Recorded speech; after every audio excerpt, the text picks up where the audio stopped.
আসসালামু আলাইকুম viewers, KH maths and ICT চ্যানেলের পক্ষ থেকে সবাইকে স্বাগতম। আমরা একটি প্রশ্নের সলিউশন করব।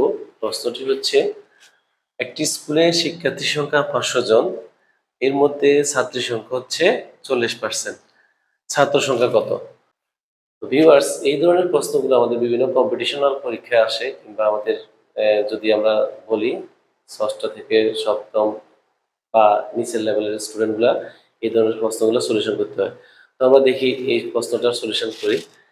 এখানে বুঝতে চাচ্ছে যে 40% হচ্ছে ছাত্রী। তো 40% মানে কি? মানে হচ্ছে 100 জনে 40 জন ছাত্রী।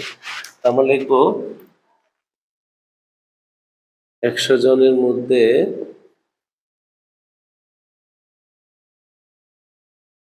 ছাত্রী 40 জন।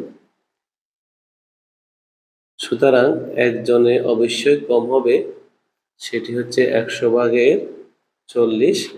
আর হচ্ছে যেহেতু আমাদের টোটাল স্টুডেন্ট হচ্ছে 500 জন, তাহলে 500 জনের মধ্যে কতজন হবে এগুলো আমরা একটু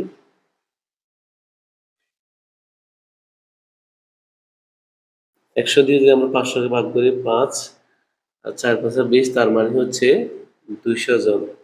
200 জন যদি ছাত্রী সংখ্যা হয়, অবশ্যই 500 থেকে 200 বিয়োগ করলে ছাত্র সংখ্যা হবে। সুতরাং ছাত্র সংখ্যা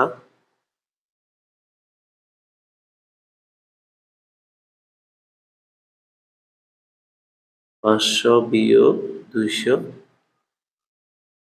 সমান সমান 300 জন। ভিউয়ার্স, পরবর্তী ভিডিও পাওয়ার জন্য অবশ্যই আমার চ্যানেলটি সাবস্ক্রাইব করবে।